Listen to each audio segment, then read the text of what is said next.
Ooh, hey, what is up? How's it going? Back again, yeah, D-Day indeed, at Beetle Beetle. How's it going, Eddie? Ooh, the big day's finally here. The day before the mid-season premiere is finally here, so Howard's getting what's coming, man. Hey, how's it going, Thomas? At Beetle Beetle, Howard's getting what's coming. Courtney Reviews, hey, what's up? Good call on Casper, by the way. I was meaning to mention that.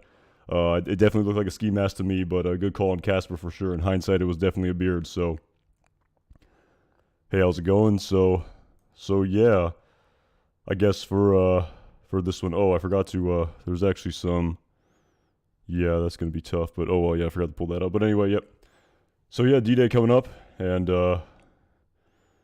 appreciate it, Paul. So yeah, I guess some pretty guess we can kind of get into it here. Um, I mean, the big day's finally here. I mean, we all saw the final trailer where Jimmy and Kim deal with a last minute snag in their plan. And yeah, I mean, I feel like I don't even really know where to begin here. But I guess I could begin with the sort of Jimmy and Kim sort of storyline involving Howard Hamlin. And it was actually kind of interesting. This is a little bit of, I guess, a little bit of a tangent here, but I was thinking about what the vet Caldera said. Hey, Justin, how's it going? And I was thinking about what the vet Caldera said about how the effects of this currently unknown drug that he gave to Jimmy and Kim as part of this plan, where they're going to administer it to Howard Hamlin, seemingly, and at this meeting here that's going to take place at the HHM conference room. And I think Saul was the one who asked about the effects of this drug, and he said Caldera said to him, he's not going to be. I think the exact quote was he's not going to be quote tripping balls. But again, now I'm probably paraphrasing where he says it's going to be something like akin to two Red Bulls on an empty stomach. Thomas Cunningham, thank you so much for the super chat, man. I appreciate it. I love all the content, Anton. Hope you get some much needed downtime during this 6-week break. I really appreciate it, man, for sure. I mean, I don't want to get too far ahead of myself here, but it is a pretty busy summer for me in my normal life. There's a lot of things going on in my personal life for this summer, and that 6-week break, I got a lot of things going on, but we'll definitely plan on trying to put the content out there as well. And I really appreciate the support, man. I really appreciate the super chat. But of course, before then, big day tomorrow. So a lot to discuss leading into that for sure. But I really appreciate all the support, man. It means a lot for sure.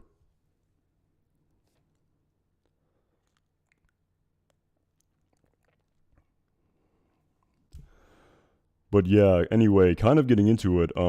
Like I said, I was thinking about that drug that they were going to give Howard Hamlin, and in the again, the delivery method that kind of is that's something that I haven't thought about so much so far. But something I was kind of more thinking about was the drug itself, and when he said akin to two Red Bulls on an empty stomach. And I was actually going over and kind of looking at the ingredients of Red Bull, and truly it's a European company, Red Bull, and the restrictions for what they put in there really aren't that there's really not a lot of stuff in there that is a lot of that's very, I guess, can cause a lot of problems. They're pretty strict with their food standards. It's a lot of just like vitamins and colors, a lot of stuff that's also in like soda and Gatorade and like Emergency. So again, and I kind of misspoke the other day when I said that Red Bull has Paul Sierra, thank you so much for the super chat, man. I really appreciate it. I really appreciate all the support, man. Thank you so much. Hey, everyone, hit that like button. It helps the channel and helps Anton to keep creating the amazing content that he always does. Thank you so much, man. I really appreciate it. So,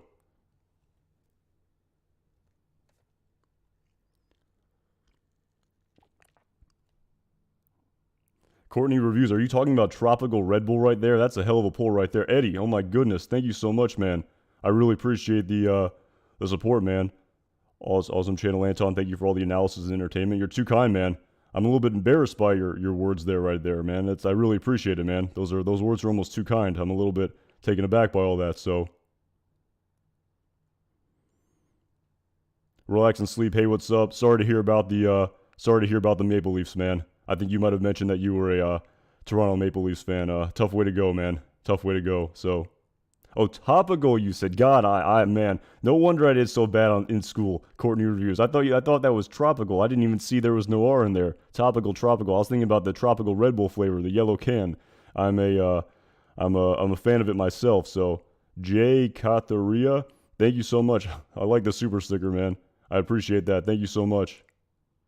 Yeah, relax and sleep. There's always next year. That's right. That's a tough thing with sports, man. It really is. It's tough. Only one team wins every year, and the other. I mean, what are there? 30 teams in the NHL, so 29 of the 30 teams go home disappointed. So it's tough, man. There's always next year, and hasn't like a Canadian team not won the Stanley Cup in like a long time, like 3 decades. I know I'm kind of getting off on a tangent here. We're not really we're talking about hockey right now, but yeah, I'm sorry about the tough loss, man. Game 7 to Lightning. I'm not a big hockey fan, but I definitely saw that in the news. So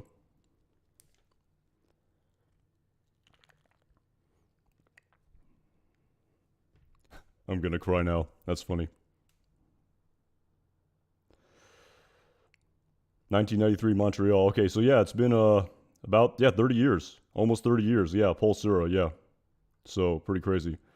I mean, yeah, I didn't. Yeah, not trying to turn this into a hockey stream. Again, my hockey knowledge basically just begins and ends with what I just said, so I'm not really well versed in it. But again, that's an interesting theory, Nathan Kelly, in regards to Lalo. I mean, a lot of people have talked about him being buried under the lab. Again, I don't know about all that, but I really do like the point that someone pointed out. Again, I forgot who it was. I've seen the comment on Reddit in my comment section as well about how, due to the fact that Gus Fring said to Mike Ehrmantraut in the episode entitled Magic Man that we can't continue as we are as long as Lalo is on this side of the border, you would imagine, and until he is dealt with, we can't continue construction. You would imagine that, Lalo was out there the whole time, but they're going to resume construction on the super lab. It's kind of hard to square that circle there. So again, in respect to, him being buried in the lab, I mean, I guess it's technically possible. I mean, we go back to the premise of Chekhov's gun and that gun that Gus placed in the wheel of that machine in the super lab. You'd imagine that that's going to be a very crucial element of the storyline. Again, it's the exact premise of Chekhov's gun exactly.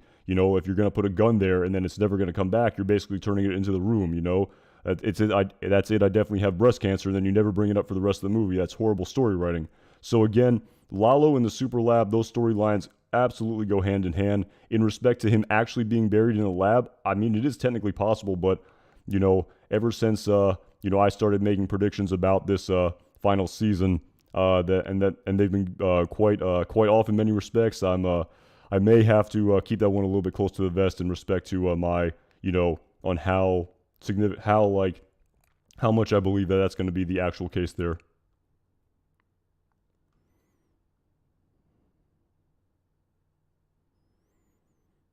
Again, Pablo Wayne, in respect to the time jump, again, I don't know if they are going to do it. I don't know if anything has been confirmed, but I have seen a lot of people talking about the fact how I think season 4 in the episode entitled Something Stupid was the last time jump that we got of about 9 months, and where we went to January of 2004, and it's pretty crazy. D-Day is June 18th, 2004, so we've basically only gone, 6 months since season 4 in terms of the timeline of Better Call Saul. It's pretty crazy to think about, and in the grand scheme of things, we are 4 years away from when Walter White's 4 years and 3 months about from Walter White's 50th birthday on the pilot episode of season 6 of Better Call Saul. Excuse me, not what am I talking about? The pilot episode of season 1 of Breaking Bad. Man, I get those things all convoluted in my head. I definitely think I misspeak sometimes. I definitely confuse Better Call Saul and Breaking Bad. I know I'm saying it wrong, but it just kind of comes out anyway. I don't know if that's what the deal is there, but yeah, we're a time jump. You do wonder. We did have that one time jump, like I said, in season 4, and I thought it was an absolutely necessary literary vessel in respect to needing to speed up a lot of crucial storylines, such as Kim's cast and Saul's PPD and the super lab being built. But I don't know. It's definitely possible for the premiere of the part 2 of season 6.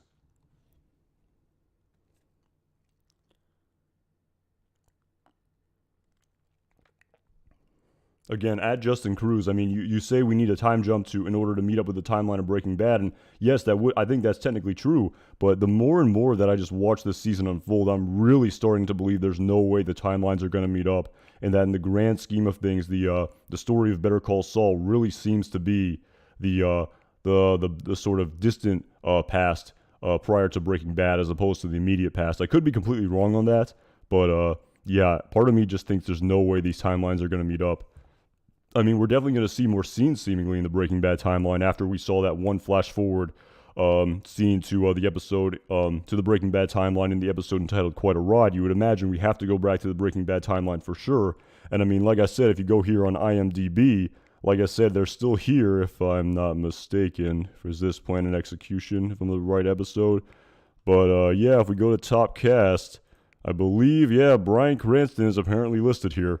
So maybe we get a Breaking Bad flash forward in the next episode. Again, total speculation here. Don't know if it's the case at all, but, you know, I guess we'll see for sure. So, and yeah, actually going back to what Courtney Review said about a topical drug, it definitely seemed that way with, you know, the vet Caldera rubbing it, I believe, on Jimmy's face, if I'm not mistaken. So, and again, kind of going back to what I was saying about how he said 2 Red Bulls on an empty stomach, I mean, I kind of misspoke in my previous live stream. I mean, I think Red Bull actually advertises how their product has less caffeine than a cup of coffee to kind of dispel the sort of, you know, what was I going to say? Like the sort of, what's the word I'm looking for? Just the sort of stigma behind energy drinks and things to that effect, how coffee is much more ubiquitous and socially acceptable and people aren't afraid of it. It's just something that everyone drinks. But energy drinks have a little bit of a, you know, a little bit of a stigmatism, I would say, more so in the mainstream public.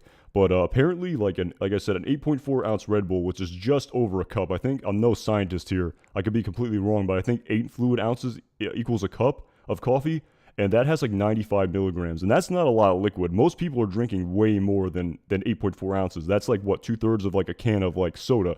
I feel like the cups of coffee that people pour are much bigger than 8.4 ounces. So, in generally speaking, I mean, coffee has a ton of caffeine. I mean, if you order one of those, I don't drink coffee, but those tall drinks in Starbucks, those probably have like over between 100 and 200 milligrams. And an 8.4 ounce Red Bull just has 80 milligrams. So, again, I'm not so sure about the sort of adverse reaction that Howard Hamlin may suffer. I've seen that theory floating around there.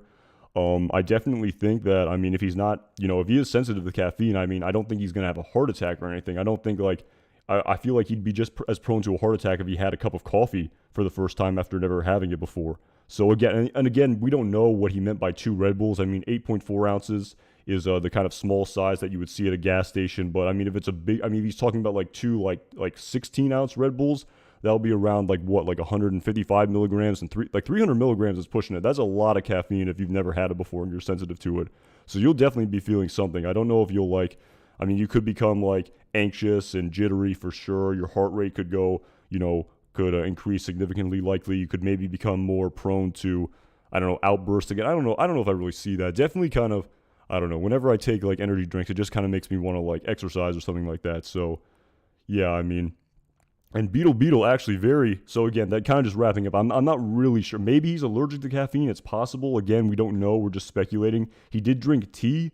And again, it might have been an herbal tea, which doesn't have any caffeine. So again, we're totally just speculating here, relax and sleep, in respect to, you know, this drug administration that they're going to give. So, but yeah, actually, Beetle mentioned Irene Landry. And actually, very interestingly, if we go to these photos that were displayed prior to this episode, we do see Irene Landry for the first time since, oh, great.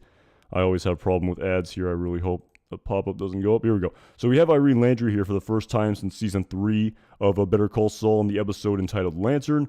And we have to remember that she was the class representative, according to then Jimmy, when he very much so manipulated her into getting her to settle. Again, a very long, complex plot of sort of pinning her friends against her and making it so that they sort of disliked her. Very manipulative there, very sort of kind of hard to watch in hindsight. A little bit akin to something that Lalo Salamanca would do. Very manipulative, where he's manipulating her and then showing up the next day and trying to pretend like everything's okay and that he wasn't responsible for all of this. So very, I don't know what the word is. Kind of like a snake in the grass, sort of like a sort of phrase here, if that kind of makes sense. But she's the class representative, and based on that storyline, again, I'm not very well versed in legal, you know, things and about class action lawsuits. I'm not a lawyer, and far from it. But she is the class representative, and according to the storyline of Better Call Saul, she alone, according to Jimmy, decides whether or not that Sandpiper settles. So, and you do wonder. I remember going back, I believe in the episode entitled Fall, the one where Jimmy started his manipulation against Mrs. Landry. He after he saw the what the settlement amount was, like $17.4 million, and he gets what 20% of the common fund, which is 1/3 of 17.4 million. So it was about 1.16 million at the time. It's a little bit more now. Again, I forget the exact number that he and Kim talked about at the end of season 5. of a Better Call Saul. But anyway, the point I'm trying to get at here is when he went to Howard and said it's time to settle, Howard saying, and if we don't settle, what are you going to do? Are you going to, peel off some members of the class? Are you going to leak some insider information to Schweigert? And he said, if you do any of that, that would jeopardize your payday. And I do wonder that whole sort of storyline that we all sort of, I guess, maybe sort of, I wouldn't say forgot about, but sort of, it's sort of in the back of our mind. The whole storyline about his manipulation with Irene Landry, you would imagine that Irene still remembered that. And you would wonder in a sort of legal sense if, maybe there's no actual evidence there with the sort of conversation that happened over the loudspeaker with Aaron Brill. But of course, Aaron remembers as well what Saul did in regards to his manipulation and trying to speed up the settlement. So you do wonder if that sort of story, if that was sort of proven in a court of law, if that would somehow affect his ability to get that settlement. Again, I don't know. I'm totally speculating. I don't know all the legal terms and everything like that. But I was going back and watching the end of season 3 of Better Call Saul, Fall and Lantern, the penultimate and final episode, and I was watching that storyline, and I did wonder if if this sort of manipulation and these sort of nefarious motives may come back to bite Jimmy in regards to this settlement right here.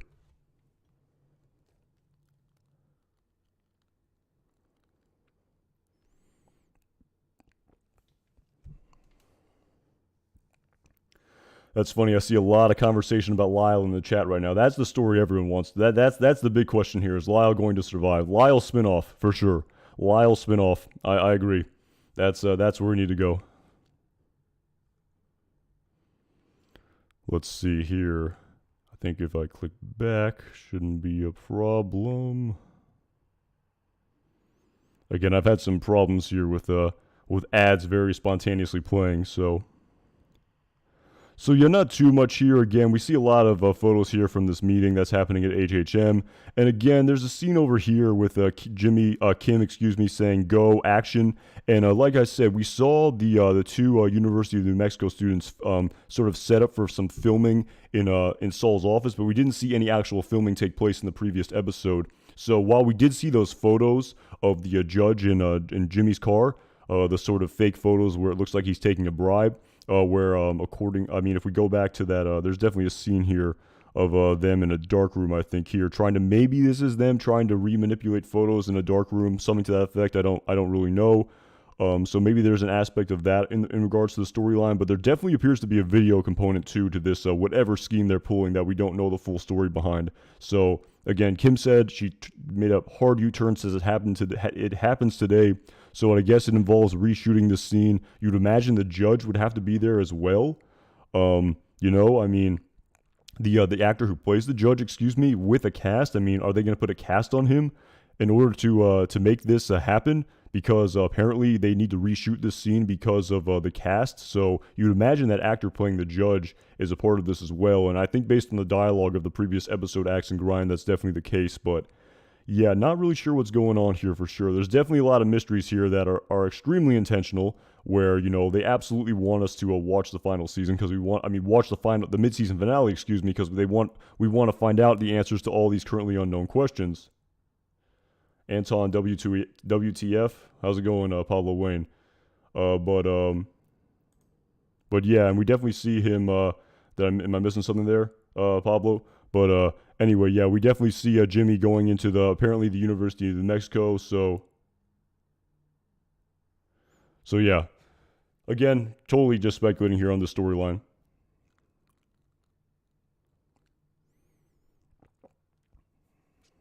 Flynn and Holly spinoff, that is hilarious, Suesby art. At Connor the Esquire, what's something big you'd like to see in the second premiere? Are you talking about the premiere of I guess it would be the 8th episode, the premiere of part 2, something I would like to see?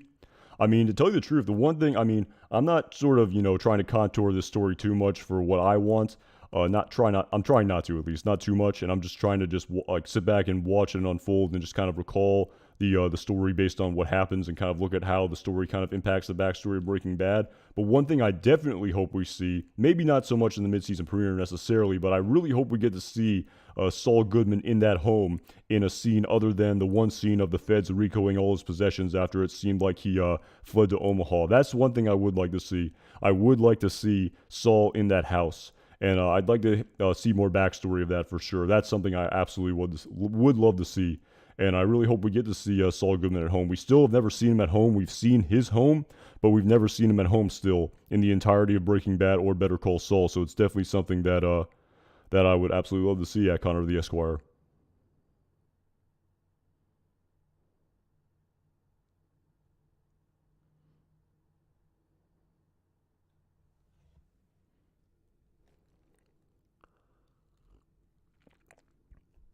At Paul Villa, I'm sorry again. I can't. I try to get to the chat. I mean, there's a lot of questions. I mean, if I missed your question, I apologize. Some people do write things multiple times, and I'll get it a little bit later because I mean there are a lot of questions. So I apologize if I missed your question at Paul Villa. That house was ridiculous at Thomas Cunningham. Yeah, quite over the top for sure. Definitely. Again, I'm no therapist here or like a clinical psychologist, but I definitely have heard some people saying he's trying to like definitely the type of house of someone maybe trying to fill a void in their life with opulent sort of possessions. Again, maybe not. Maybe they genuinely give him happiness, and it's not to say that anyone who has that type of house, it's because they have sort of emotional or mental issues that far from it. But again, we don't really know the full story. That's the thing. We haven't seen Saul Goodman in that home.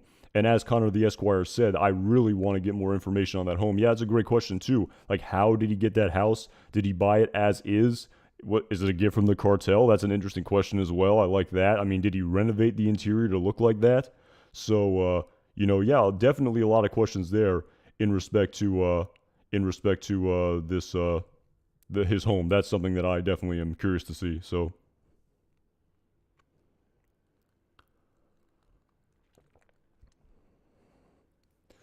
Brandon TCW. I believe he was referring to a man who he placed inside Los Pollos Hermanos as a fry cook, but he actually was what's the word I'm looking for? He was sort of an undercover operative for Mike Ehrmantraut. He was actually he was a bodyguard posing as a fry cook, and Gus said to him that you said that the man who was again a bodyguard that you put inside my restaurant had experience as a short order cook. And that's what he said. He's not up to Los Pollos standards. Even though he's a bodyguard, he still has to be up to the Los Pollos standards. And, his ability as a fry cook is not up to that standard. So, again, we don't know if that's more about Gus's pride, TCW Brandon, or if that's actually as a means to sort of make the cover story make more sense. So.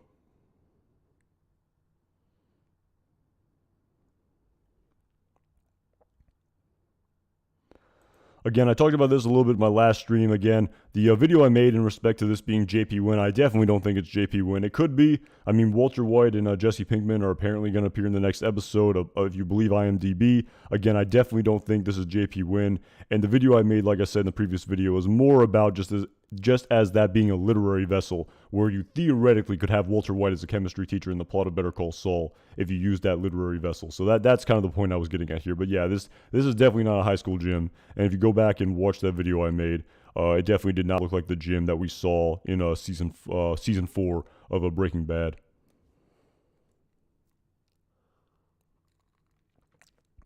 At XC Entertainment, if you believe IMDb, he's going to appear in the next episode. And again, I like the Taco Cabeza theory. I think that's a really good theory. It's definitely possible. He talked about how he dealt at Taco Cabeza all the time. And, I've talked about that in a live stream in the past. And I definitely like that theory for sure and definitely think it's possible. Also, because we apparently need to see the backstory of how, Emilio became a client of Saul Goodman the first time, with the second time likely being after he was arrested in the pilot episode of season 1 of Breaking Bad.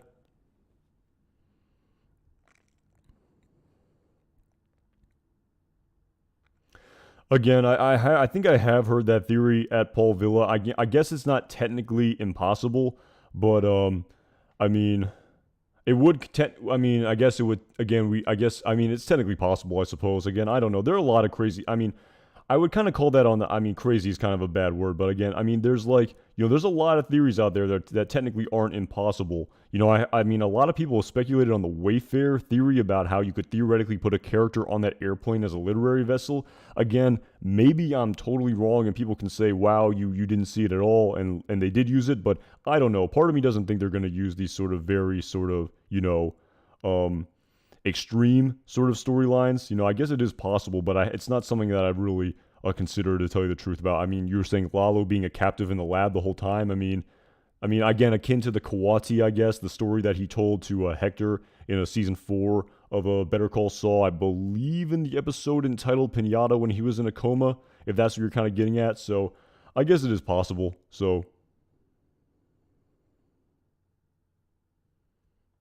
yeah, Courtney Reviews and everyone else who mentioned that, I mean, who was saying Walt and Jesse. But yeah, you'd imagine it would have to be a flash forward scene if you're talking about their appearance. But again, the Taco Cabeza thing for Jesse in the present day storyline definitely makes sense. So as I discussed, but with Walter White, I mean, it is the summer and school's not in session, so maybe that's he'll be a part of some sort of benefit that's happening. But and again, if we listen to his dialogue in the episode entitled Abacu. And again, a couple people have commented this on my videos, and actually we can very coincidentally clear this up, but people keep saying I'm pronouncing that episode wrong, and they say it's pronounced ABQ, but they're thinking, I think, about an episode in season 2 of Breaking Bad that's called ABQ, the letters, the acronym. There's also another episode in season 3, I think, or 4. I should know this. It's either 3 or 4 of a Breaking Bad. That's called Abacu. I think it's a town in New Mexico. So I think that's the episode where Walter White says that he worked at the car wash for 4 years, and technically it's what is it? It is in June of 2004, and he didn't technically. If we listen, the literal definition of when he quit would have been September of 2008. So he wouldn't have started working there until September of 2004. So the long kind of path I'm taking here is that in the present day timeline, he's technically not working at the car wash. The literal definition of his dialogue. So I guess the vessel of him being a chemistry teacher at JP Wynn is the only way to have him in the present day timeline. But again, it's June and school's not even in session. So, again, for Walter White to appear, again, flash forward to the Breaking Bad timeline really only kind of makes sense. So,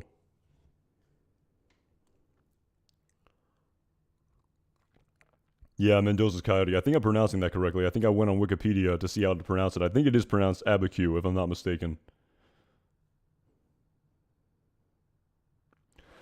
Me as well, at Chris Cineros. I am very hyped as well for this midseason finale for sure. And I guess to kind of get into it in respect to, I tried my best with the D-Day storyline. Again, a lot we don't know about, so we're just gonna have to sort of wait and speculate, I suppose. But in respect to the Lalo Salamanca storyline, again, I mean, there's a couple shots here in this teaser of Lalo, walking down this corridor. Again, it's at a tough angle here. I would imagine he's still in Germany. I mean, I think I see something for this. Looks like a lab. I think this sign here is for like an emergency shower in like a laboratory or something to that effect, if I'm not mistaken. Excuse me, I'm not really sure, but I'd like to see Kim and Saul in that tub at Kate Valentine. Thank you so much for the super chat. What tub are you referring to? I really appreciate the super chat. I do better if you were maybe more specific. The tub? Are you talking about like a bathtub? If that's what you're talking about? I really appreciate the super chat for sure. Kate Valentine. But I do a little bit better if you clarify the type of tub you're talking about. I hope you're not talking about the tub that Jesse tried to buy in the episode entitled "Cats in the Bag" when he had to decompose Emilio's body in hydrofluoric acid. So the tub in Saul's house. There, if that's what you're referring to, yeah. You would like to, for sure. Again, it was kind of ambiguous whether or not Kim Wexler was a part of his life there. I mean, at Saul's house, yeah, I know what you're talking about now. The bathtub with the paintings with the I know what you're talking about now. At Kate Valentine, the chat kind of helped me out there. I mean, that's the big question there. Saul's house is something that really intrigues me, as I talked about a little bit earlier in the stream. It's something I really hope we see more of in the storyline for sure. And I guess that really is the big question. And, again, we don't know at this point in time, we don't know the meaning of the top of the Zafiro Añejo. I guess the top of it, the topper, I don't know what you would call it, but of that falling out of the armoire into the gutter, we don't know exactly what symbolism they are trying to convey to us when they what was I gonna say when they display that scene to us. We don't know if Kim was around the whole time. We don't know if that was a memento that Saul hung around to from his time with Kim, despite the fact that they were no longer together. Again, my speculation is as good as yours in that respect. So yeah, I would love to know more about that house for sure. And also, as I've talked about in the past, again, and the creators talked about this as well. We never saw Saul Goodman home alone in the plot of Breaking Bad ever. Every time we saw him, he was in some capacity facilitating Walter White or Jesse Pinkman or Mike Ehrmantraut or sometimes even Skyler. It was, in the grand scheme of things, he was always in some capacity facilitating Walter White's drug empire. And yeah, that's the big question right there, is that when he goes home, does he shed off that Saul Goodman persona and decompress and just kind of reverts into the Jimmy McGill that we've known over the course of 5 seasons and a half of Better Call Saul? Or does he keep up that persona that he displayed in that webisode Live Saul Cam, where he's, speaking in the mannerisms of Saul Goodman? He's, having sex with prostitutes. Are there a lot of women coming and going out of that hot tub? Or is it just Kim Wexler, as Kate Valentine said she hopes she sees? So, yeah, Mendoza's Coyote, yeah, but quite the vulgar. My goodness, he says some vulgar things to Francesca for sure. Again, all over the course of Breaking Bad. So again, we still don't know. That's the big question there. We don't know what the final story will be there. And again, it just seems like. And again, I have seen a lot of people actually. One second here. Just kind of getting into just the kind of the I've definitely noticed in respect to the fact that we only have what now 7 episodes left, and definitely the last couple episodes of Better Call Saul were pretty low rated on IMDb. Again, take that with a grain of salt. But I really feel like, again, a lot. I'm not speaking for everyone, but I mean there are certain fans out there likely who are a little bit, I guess, taken aback by the pace of the storyline. And it's definitely something that I thought about for sure, and I definitely just assumed that the pace would just pick up precipitously in the final season of season 6 of Better Call Saul, because we only had 13 episodes left. But to tell you the truth, I think that was kind of just an assumption by myself and maybe other fans of Better Call Saul. I don't remember I mean, did the creators promise us a very fast sort of pace to the storyline? I mean, maybe some people thought by episode 7, Saul Goodman would be driving his white Cadillac and interacting with Walter White by now.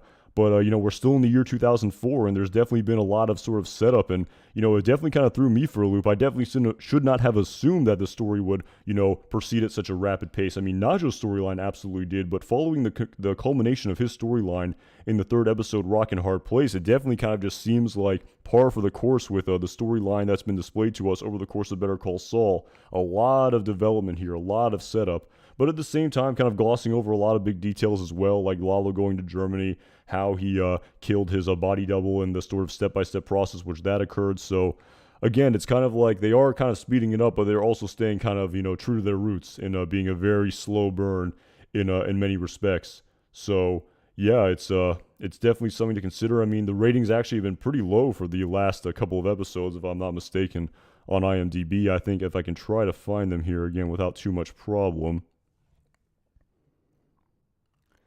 Yeah, here we go.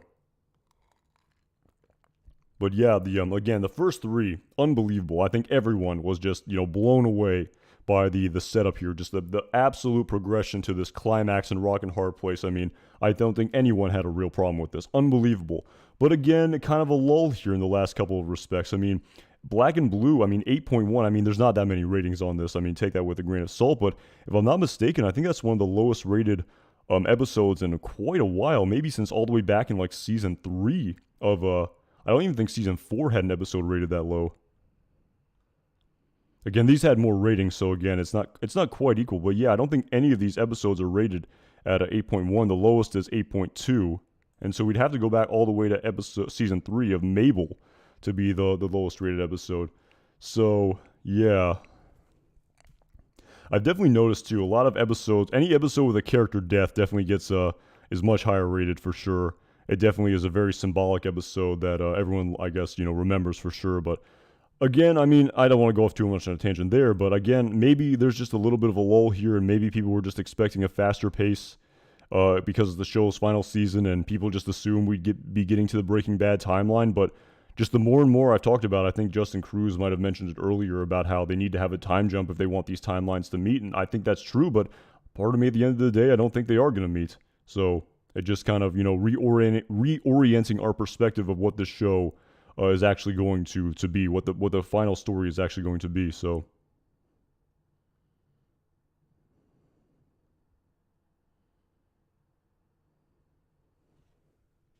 That's funny. Relax and sleep. Back to, call back to Malcolm in the Middle, if I'm not mistaken. That's pretty funny.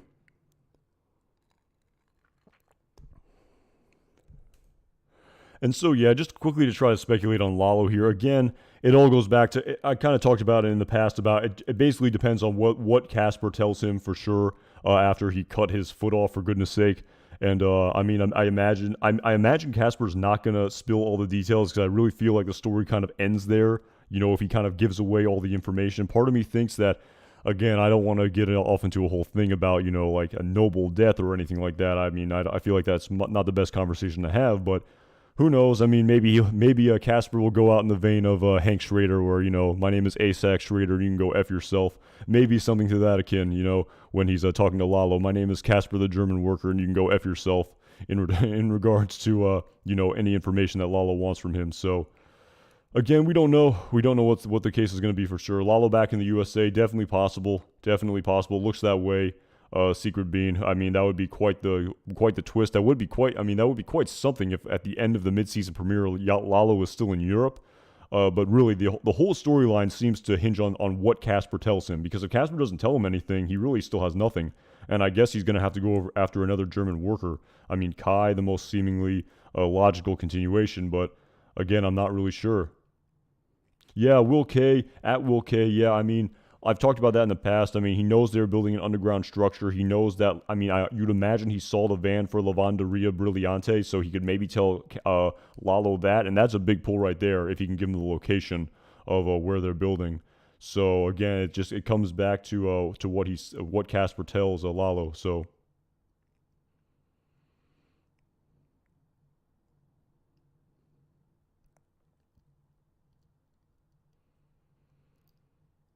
Yeah, Mendoza's Coyote, I tend to agree. I mean, when I look at this scene right here, I don't know, maybe I'm totally out of place here. I mean, there is some writing here. It's at such a tough angle. They did it on purpose. You can't really see it. It definitely looks like a sign for an emergency shower. Maybe it's written in German. I would imagine Lalo is still in Germany here.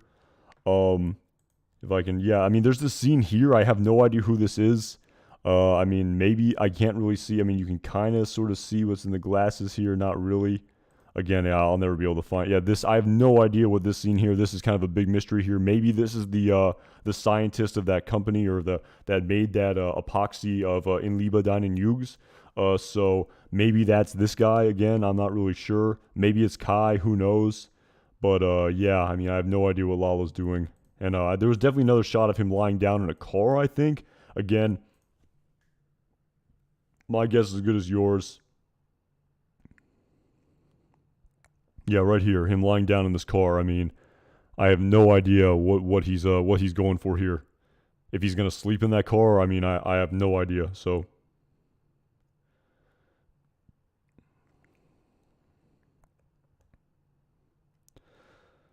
but yeah, actually, kind of getting into another photo here in respect to this conversation that Mike plays to Gus. I have heard a lot of people surmise that, you know, this conversation here that is happening with Hector is somehow recorded and that Mike will play to Gus. I mean, definitely a possibility. I kind of like that theory for sure. I'm not sure if it's spot on, but it makes a lot of sense to me. Again, I don't think the cousins are in this episode, if I'm not mistaken. I think it's just Hector. So yeah, I can't wait to see for sure what happens here. It makes a lot of sense for sure of Mike recording this conversation and displaying it to Gus, where he says we need home court advantage again. Context, who knows? At Mill Kit Lubnikow. Sorry, I'm so bad with names. I apologize. How will Walton Jesse come back to the season? I mean, I talked about that a little bit earlier, and I really appreciate the super chat for sure. Like I said, I mean, Jesse makes more sense to happen in the present day timeline because he was involved in the Albuquerque criminal underworld. With Walter White basically being Mr. Chips, who couldn't be further away from it, any sort of cameo would have to be likely a brush by, seemingly, if it was in the present day, maybe at the car wash or at JP Wynn, as I talked about in a previous video. So, I mean, you'd imagine that Walter White would have to be a flash forward. And you'd imagine that we're going to see the Breaking Bad timeline at some point because of the one scene in the Breaking Bad timeline at Mill Lubnikow about that happened in the episode entitled "Quite a Ride" with Saul and Francesca closing his office. So again, yeah, Jesse, present day timeline definitely makes a lot of sense. You know, that sort of Taco Cabeza maybe line of dialogue that was foreshadowed. But Walter White, again, if it's in the present day, it would have to be a brush by seemingly. But again, I could be totally missing something for sure.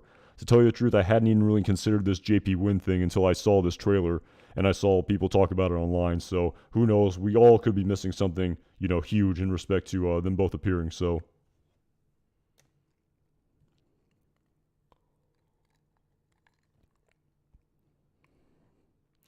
And I think at Chauncey Holt, Lalo travels across the world to find out about the Super Lab only. I mean, again, I don't know if I saw the beginning of that comment thread, but like in respect to this sort of continuation of the storyline with just with everything that Lalo you heard on that conversation where he heard Werner, he heard his wife, he heard about the workers, and he confronted all of those people. He talked to Werner on the phone. He went to Germany and talked to Margarete. Confronted Casper, and the only other two names he heard in that conversation were Kai and Mike. And I definitely think that Kai is the next continuation. But in the grand scheme of things, I definitely think this meeting with Lalo and Mike seemingly needs to happen. Again, I could be totally wrong, but just my interpretation of the storyline is that it seems to be building to that sort of inevitable coming to blows between Lalo and Mike. So, I did surmise that maybe Mike would be the one who kills Lalo, but again, the big sort of, one of the big nuance isn't that kind of an oxymoron? But the sort of the big sort of elephant, I don't know if elephant in the room is right. I'll just call it big nuance, even though that probably doesn't make sense. But the big nuance in respect to that storyline of Mike killing Lalo potentially is that Mike was also, Saul Goodman's PI, and Saul was extremely afraid that Lalo was, going to come after him. And then when Mike told Saul that Lalo was dead, it definitely caused him a great amount of ease. So if again, there's a lot of nuance there with Saul having to think that Lalo was still alive based on that Breaking Bad desert dialogue, but also Mike is his PI. So once he figures out he's alive and he's also his PI, he would probably pester him very frequently about whether or not Lalo was dead. So, or what's the deal with Lalo? So is Mike going to kill Lalo, and then he'll know that Lalo is dead, but he's not going to tell Saul, and then Saul's going to think he's still alive in the desert? Again, there's a lot of nuance here in respect to sort of this storyline. It's kind of, if you really listen to all the dialogue over the course of Breaking Bad and Better Call Saul, there's a lot of nuance that we have to sort of adhere to, seemingly in respect to continuity of the storyline. So yeah, with this Lalo storyline going to Europe to find out about the lab, it really sort of all traces back to that Breaking Bad piece of throwaway dialogue where they seemingly built an entire prequel around. So it's pretty interesting.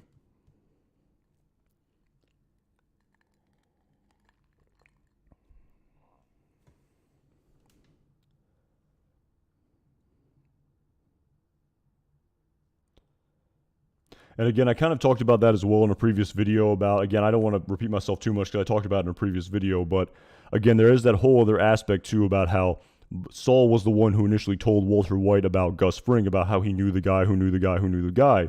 And again, so we're like right now, Saul has absolutely no idea who Mike is working for, but again, he's going to at some point in time going to seemingly need to find out about the fact that Mike works for a drug kingpin, and again, at this point in time, he doesn't know. So a lot of details that we still seemingly need to see, and apparently there's only 7 hours of the storyline left to see on screen. So a lot to see in 7 episodes. So it is kind of funny, just based on the storyline and that's progressed over the course of the half season. Part of me is thinking I feel like at the pace this is progressing, I feel like there's a whole nother season out there. Not just 6 more episodes after the midseason finale. Part of me thinks there's a whole nother season out there, but it's not the case. And maybe it will be very precipitous, the sort of conclusion, much like Breaking Bad was with Granite State and Felina after Ozymandias. That was a real rapid pace. I mean, we didn't even see. I mean, Walter White was in New Hampshire, and next thing we knew, he was back in New Mexico. So, in just 1 episode. So.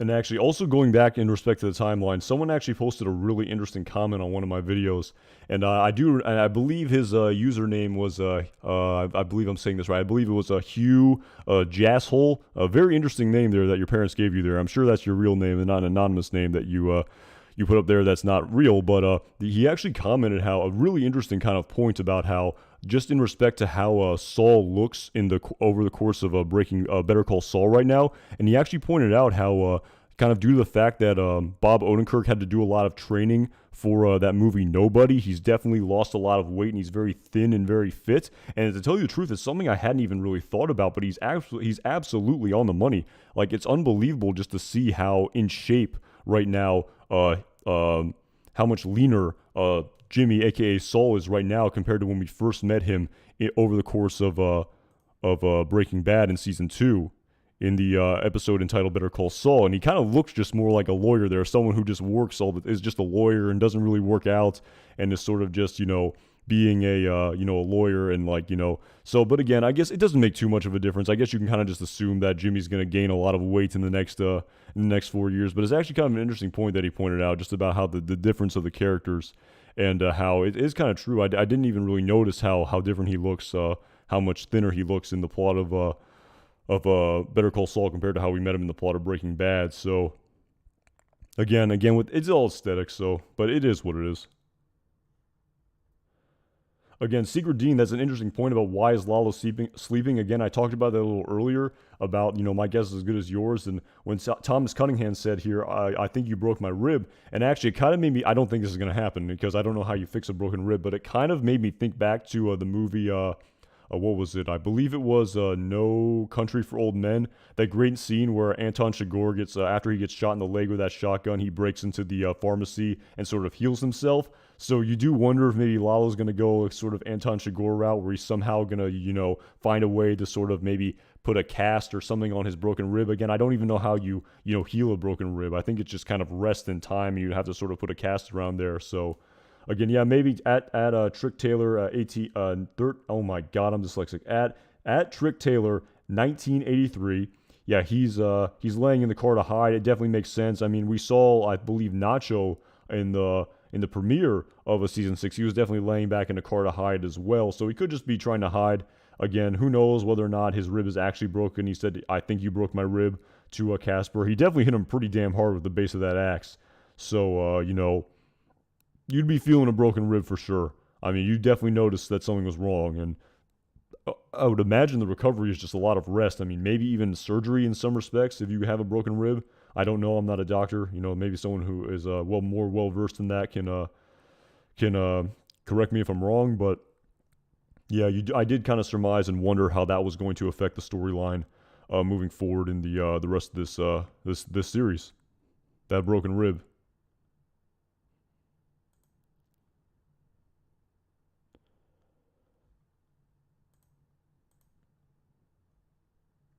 Lyle for president 2024. That is too funny, Beetle.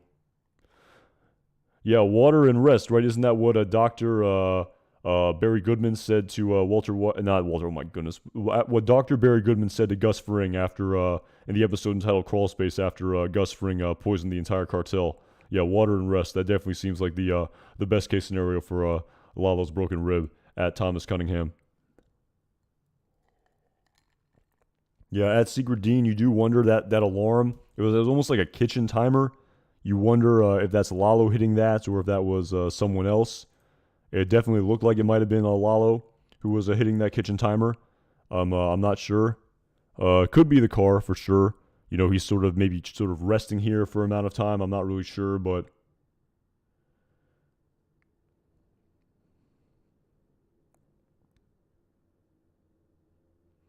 yeah, at Badge Boy TV, yeah, definitely no sneak peek scene that I saw. They're definitely trying to play it close to the vest. I mean, this is the last episode. I mean, the last episode for 6 weeks. I guess they don't want to give away any of it any more than they have to. Even a sort of maybe there's not a scene out there that's inconsequential enough to the storyline that they'd be comfortable as a sneak peek scene at Badge Boy TV. That's an interesting point. So.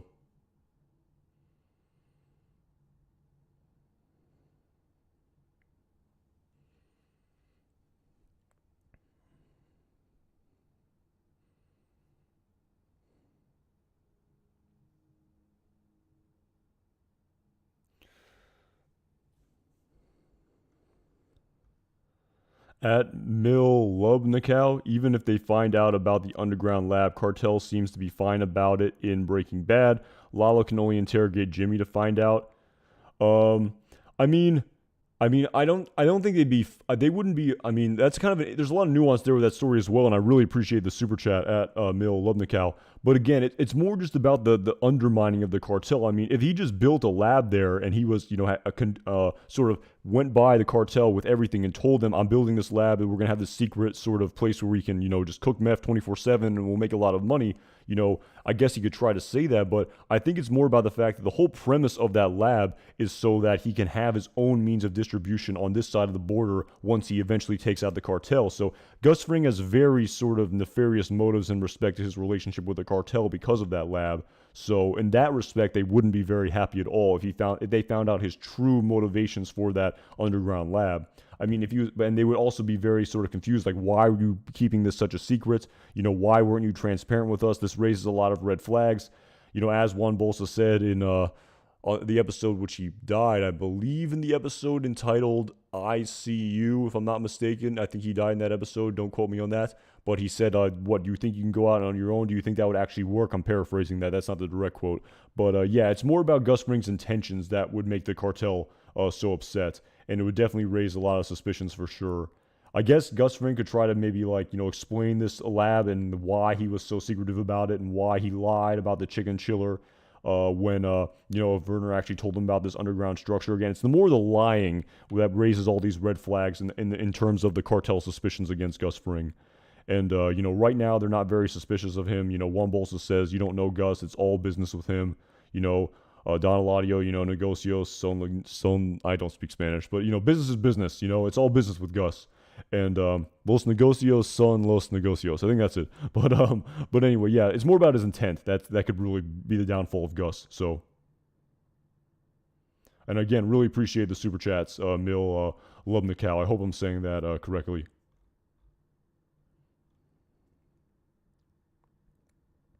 Yeah, Sam New. Yeah, that's a great question too about Howard's PI. I talked about it a little bit in my previous stream. Again, I did. That's the sort of big crux of the issue in respect to those photos because we saw that scene of Howard and Howard going over the photos with his PI, and they're those black and white photos akin to the exact photos that Jimmy had in his car of the him and the actor who looked like the judge. And so clearly in hindsight, Howard figuring out the plan was part of the plan. Again, that hasn't been concretely displayed to us, but for all intents and purposes, that really seems like it's all but implied. And the big question is that how does the PI sort of work in there? Is Howard's PI sort of in the sort of cahoots with him? I don't think that's the case. Again, how are they going to get Howard to see that photo? What was the initial plan? Because initially Howard went over those photos with his PI, and he of course would have likely remembered seeing a photo like that. So again, there's a lot of sort of things we don't know in respect to Howard's PI. In regards to that, the next episode. So that, again, another reason to watch, other than of course we're gonna watch, but just another sort of mystery that we're gonna likely see displayed to us, the sort of answer to in the next episode. I forgot who already asked that. I apologize.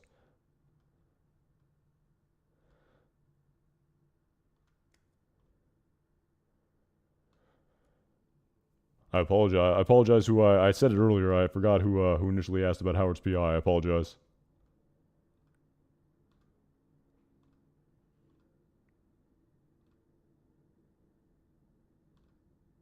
Oh, at Sam New. Sorry about that. Yeah, yeah. Sorry about that, man. Yeah, yeah. Good statement for sure. And definitely something I've really thought about heading into this next episode.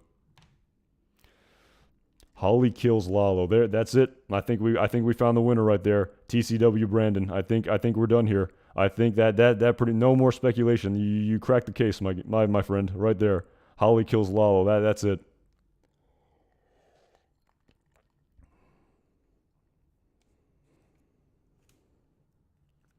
Secret Dean, interesting point. Has Gus never pointed a gun before? I don't think so, if I'm not mistaken. I think you're right, if I'm not mistaken. Gus Fring has never used a gun. I mean, he put that plastic bag over Arturo's head. He slit Victor's throat. I don't think we have seen Gus Fring point a gun. That's a good point at Secret Dean. Maybe I'm totally. Someone can correct me if I'm wrong and say, "Wow, how'd you miss that?" But yeah, off the top of my head, I don't remember Gus pointing a gun ever, if I'm not mistaken. He has a lot of guys around him to do that for him. So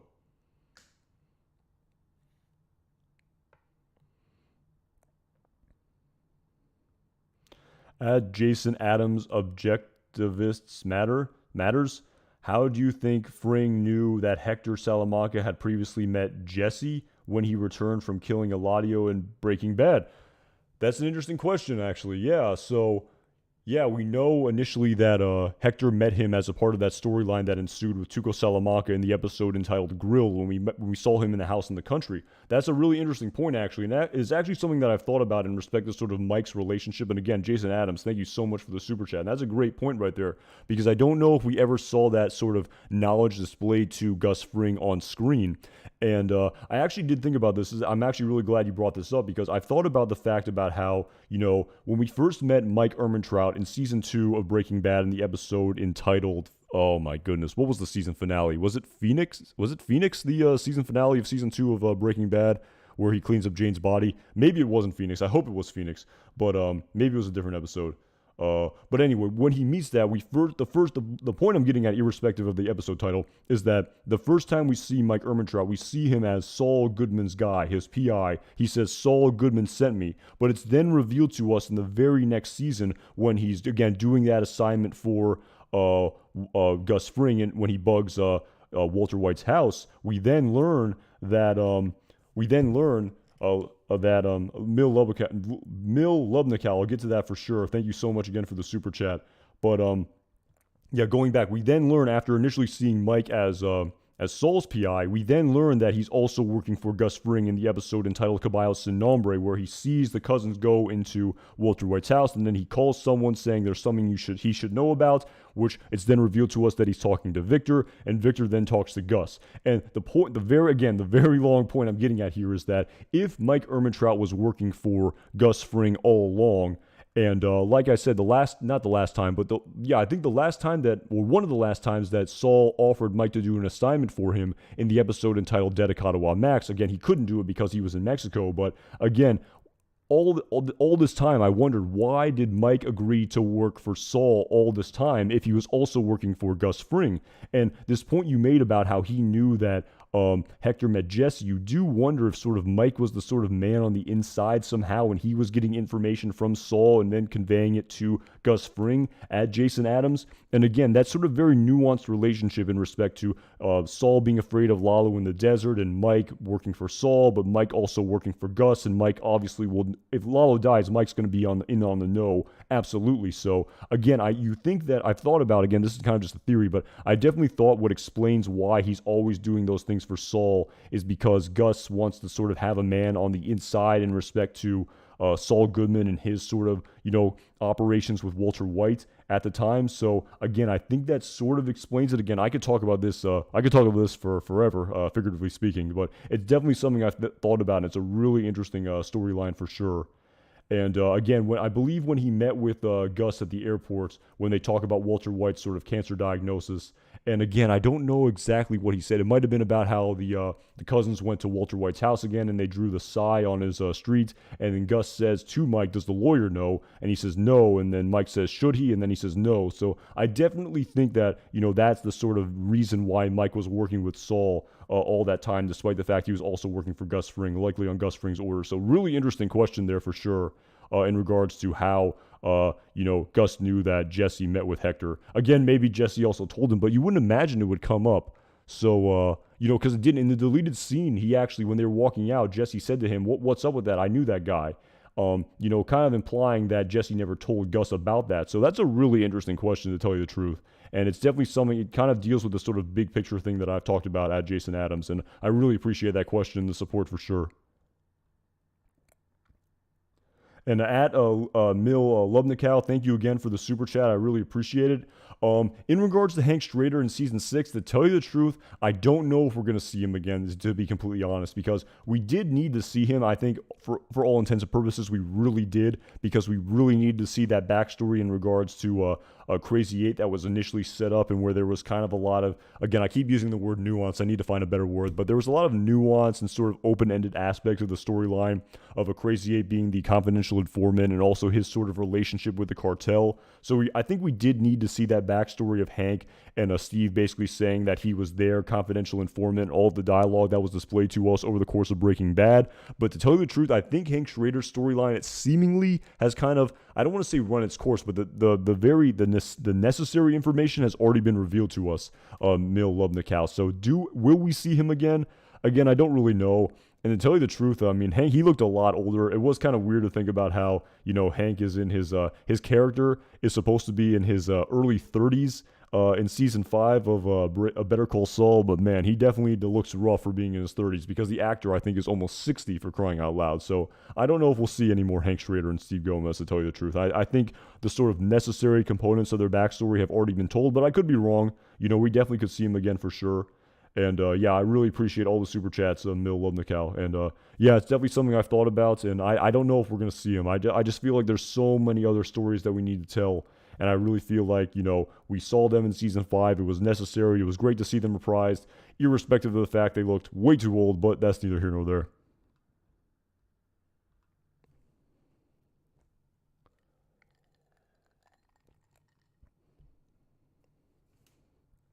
Yeah, Michael Curtis for sure. You kind of do. It is what it is. Like I said, I think they're a bigger fish to fry. It is what it is. So yeah, add Daniel Petrie. Yeah, I've talked about that for sure. I mean, Bill Burr. I think he's coming back for sure. Again, I feel like I'd be repeating myself, but yeah, I think he's coming back.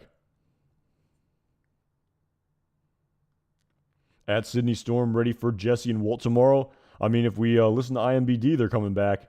And if they don't come back, then we know we can't trust IMDb moving forward. So we'll get some information irrespective of their appearance. So at Sydney Storm.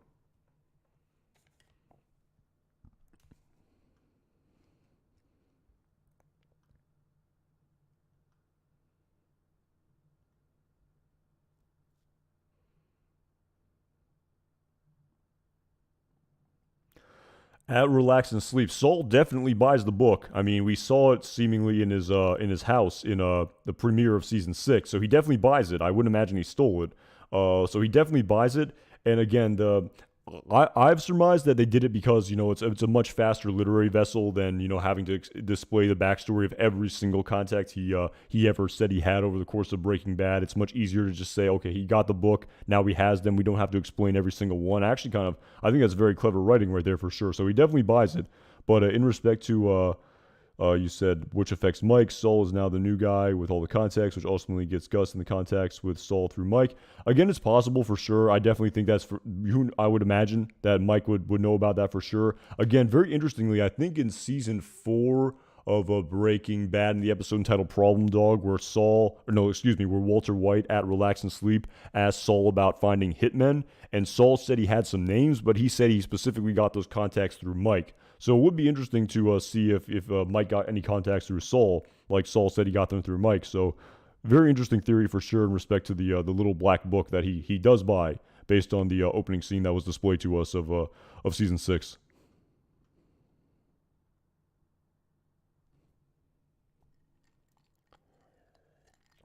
That's a great question, Beetle, on how much is it going to cost. I mean, people did surmise 20 grand, but I don't think that 20 grand was for to buy the book because I don't think he even knew. I mean, the 20 grand, it's based on how I read the story that occurred in Axe and Grind at Beetle was that the Howard was going over with his PI and where he saw him take the 20 grand out of the bank. That was before he met with Caldera. So I imagine that might have been for the bribe for the judge maybe, or maybe it was to pay everyone like the actor and the students. Maybe that's a lot of money there. But yeah, I would imagine it's going to cost more than 20 grand for that book. That's a good question on the final number. And again, if like Saul makes a lot of money over the course of Breaking Bad, and he's not that rich right now. In the grand scheme of things, he has that 100 grand he got from Lalo, but he's definitely eating into it. He's spending a lot of that money. Spending money to make money, as they say. So that is a good question at Beetle in respect to how much that book's going to cost. That's a great question at Alex. I really hope he did. I mean, maybe we'll see him in the bald cap. We already did. So, and actually, I mean, some people have been talking about it in the chat in respect to the physical appearance of characters, and I mean, it isn't really a big deal. And when I heard that Todd Alquist was coming back, or excuse me, when Jesse Plemons was coming back as Todd Alquist for the El Camino Breaking Bad movie, I definitely remember looking at photos of him prior to that. I'm like, he looks quite different. I wonder if he's going to do like a kind of a crash diet here and try to lose a lot of weight. And he didn't. He didn't lose any weight at all. He kind of looked exactly the same. And I mean, say what you will about these actors like Christian Bale, who have, and even like Jared Leto. I mean, say what you will about them as actors, or or what. I mean, I don't know if you're a fan of them, or regardless. But I mean, just the ability for them to lose and gain all that weight for roles. I mean, it's pretty damn impressive. And I mean, I don't know. Maybe that's kind of a skill that not every actor has. Maybe Jesse Plemons wasn't willing to do that, but I mean, man, I mean, I know that Christian Bale has been really skinny in a film before. I don't know which one. And then he gained all that weight to be in Vice. So, I mean, I was hoping that, maybe Jesse Plemons would be quite the method actor here and shed all that weight so he would look more like Todd Alquist from Breaking Bad. But what are you going to do? And then, at Alex kind of bringing up the point about the bald cap again. I hope he shaves his head. I mean, I don't know. We'll see. So who knows? Maybe he won't have to if he appears in the Better Call Saul timeline at the car wash or something to that effect, where he had the full head of hair. He didn't start shaving it until after his cancer diagnosis in the year 2008. So right now he has a full head of hair. He kind of definitely seemed like this person who had, well, no, I mean, he had the longer hair, I guess, in those flashbacks we saw in season 3 of Breaking Bad, if I'm not mistaken, in the episode entitled Full Measure. So yeah, definitely kind of interesting. So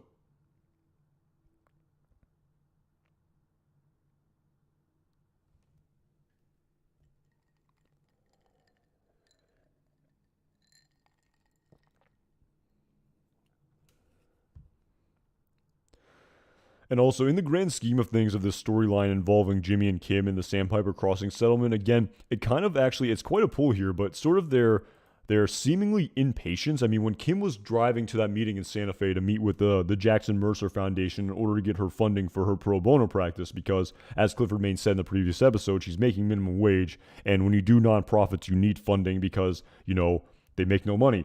They're nonprofits. They make very little money. It's very hard to fund these causes that do a lot of good. It's very expensive, and she needs the funding. And as Saul said to her, go to your meeting, do your thing. We'll live the fight another day. And of course, she says it happens today, and then she turns around.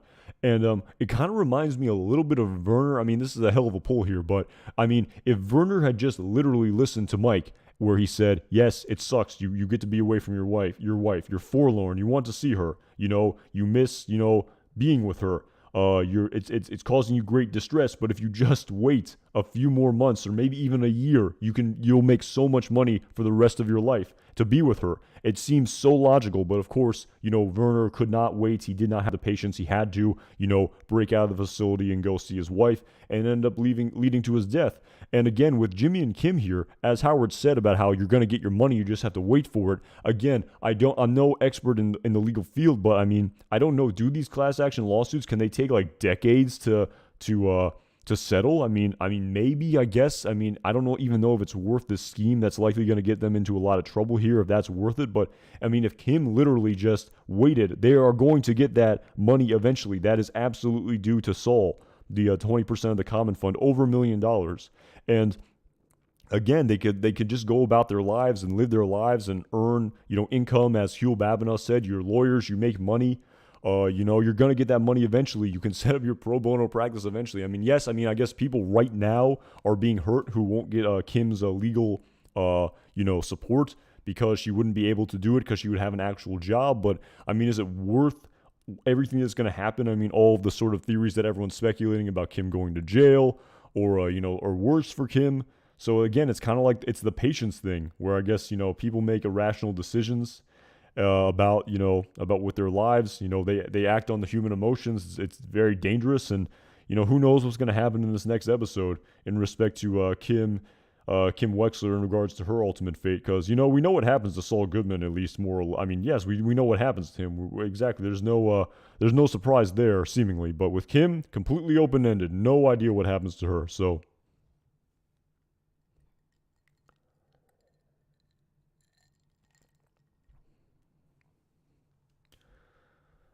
Brian C., thank you so much for the super chat. Anton, what's your opinion on the fact that Lalo called Hector and told him he was alive, and it was the Chicken Man? Even pointed to him at him to Bolsa. So yeah, he definitely knows. I mean, I think he believes Lalo for sure at Brian C that it was the Chicken Man. Of course, he doesn't have proof. And kind of going back to him pointing to a Bolsa, I think Bolsa sort of raised his suspicions there when he pointed to him and ringed his bell, and he then asked Nacho, "Was anyone else involved?" Kind of saying, "Is Hector's sort of insinuations correct here? Was Gus really involved?" Nacho. So again, there's no proof, and again, one Bolsa definitely knows the sort of sordid history, that Gus and Hector have and about how they really don't like each other. And that maybe, and again, one Bolsa can just sum this up to one Hector being very suspicious of Gus and always assuming that it's Gus. And it's sort of him being biased, I suppose. I mean, he was totally right in respect to Gus being involved. But I mean, if you're talking about how one Bolsa sort of rationalizes all of this, and I've talked about this too in a previous live stream about how it's kind of amazing just how ignorant, maybe almost willfully ignorant Juan Bolsa is to all of us. I feel like his life is just so good. You know, Gus Fring is raking in the money. You know, he's doing very well. He's a very high-ranking member in the cartel. You know, he almost doesn't even want to believe that Gus Fring is sort of undermining them because, you know, if he was to undermine them and they'd have to take him out again, he's just such an unbelievable, you know, genius of distribution, to use a Juan Bolsa's words himself. I mean, everyone is making money here. Everyone's doing very well, clearly. And it is kind of interesting, as part of Gus Fring's long game to undermine the cartel, he still has to keep up appearances at Brian C. He has to still make them lots and lots of money. So, again, maybe that's a sort of effort that gets Bolsa's guard down and sort of helps him complete the sort of ultimate culmination of his long con against the cartel. But, again, that's how I rationalize it, is that Juan Bolsa knows about their sort of history, how they don't like each other. He's even said so much to Lalo at the distribution center, how he knows how the Salamancas and Gus Fring don't like each other, basically saying you have to coexist. You know, this is non-negotiable. This is the boss's orders. So I think that's how we sort of rationalize the fact that Hector pointed to him, even though he didn't have any proof at the time. And that's how sort of why Juan Bolsa believes the story that Nacho told. And, you know, because it said in that tagline of the episode entitled Hit and Run, despite assurances from the cartel, where I guess Gus Fring is, because in the grand scheme of things, you know, when we see Gus Fring meet with the cartel with Juan Bolsa and the cousins and Hector for the very first time in the plot of Breaking Bad, Brian C., in season 3 in the episode entitled IFT, like Juan Bolsa even says to him that the North is your territory. So he has to remain in good standings in the cartel. And so we know for a fact that he's going to remain in good standing, seemingly, because if they ever found out that he tried to kill Lalo, I mean, you would imagine they would have to kill him with the whole, you know, the Salamanca justice and all that. So, yeah, that's a good point you raised. I really appreciate the support, man, and that's how I kind of rationalize it for sure.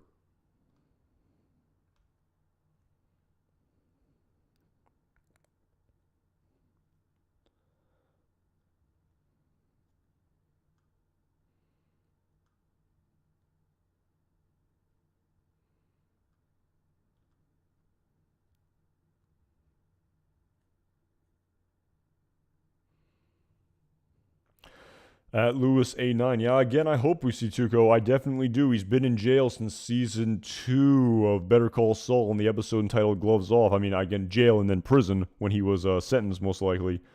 So yeah, I mean, it's actually kind of too bad for that actor Raymond Cruz in respect to him not being really able to appear in Better Call Saul, because based on the canon of Breaking Bad, he had been in jail leading up to the point of Breaking Bad, so we really didn't get a chance to see him. It really wouldn't make him. I mean, it didn't. We didn't hear how long he went to jail for, so he could have been out and about in Albuquerque, and he could have went to jail a lot later. At sorry, I already missed the name here. At Lewis A9. So I appreciate it, Brian C. I appreciate it. Thanks again for the super chat, man. It really means a lot.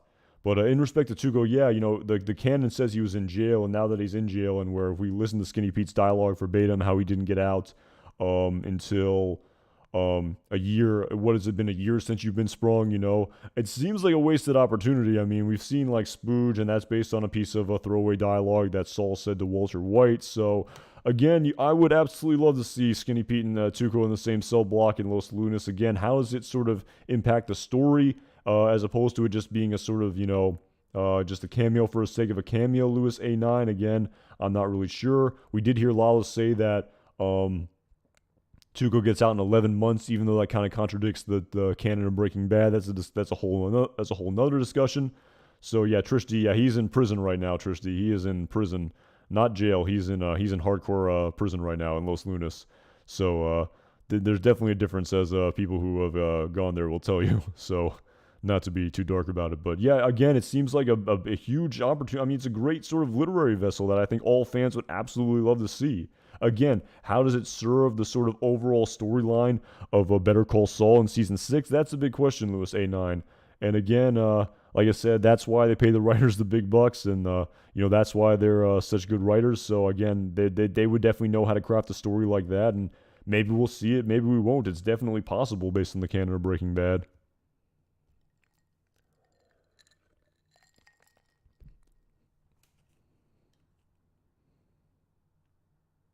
At Trick Taylor 1983. Again, I'm not going into that one again.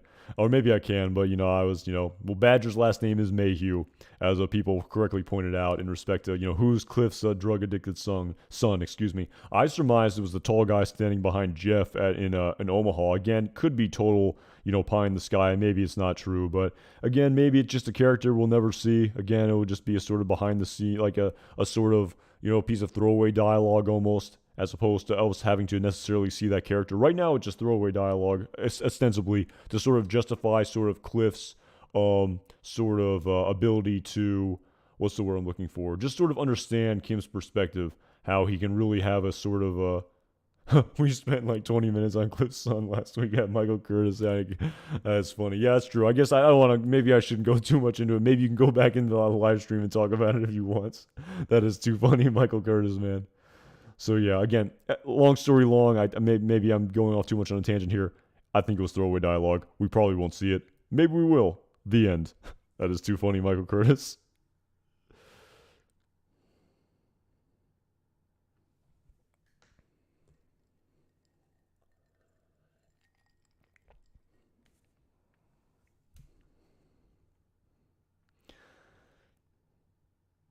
Yeah, again, I mean, there are so. I mean, there probably are a lot. I mean, I'd be hard pressed to think of every single one off the top of my head. But just thinking about all of these characters and things to that effect. And to tell you the truth, I did make a video about. I didn't make a video about this, but it was sort of a side note that I had in my video about. There's a great scene in season 4 of Breaking Bad in the episode entitled "Problem Dog," where in order to get Walter White's felony destruction of property charges of when he burned Walt Jr.'s car in the parking lot down to misdemeanor trash burning. He definitely was speaking to someone where it definitely sounded like he had quite a rapport with this person about how there's contrition, there's mountains of contrition, and then he kind of goes off on a tangent and says, "Oh, that other thing, it's I can get you in, but the ninth hole is a bitch or something." Maybe that was the exact line.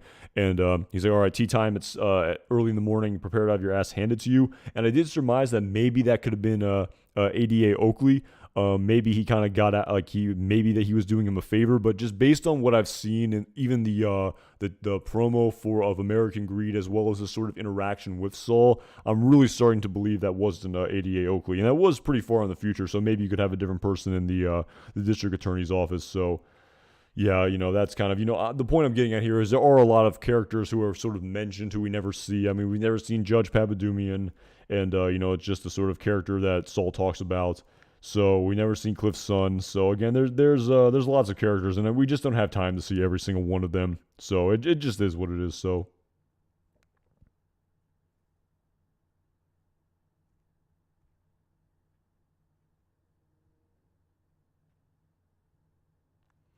Cheryl, the secretary at Trish D. I mean, perhaps. Again, I can only speculate. We haven't seen her in quite a while. Howard's secretary. You do wonder how she will impact the storyline. Maybe she'll just be a secondary character. Maybe her sort of storyline will be more consequential to the overall plots. I could only speculate, but I'm not really sure. So.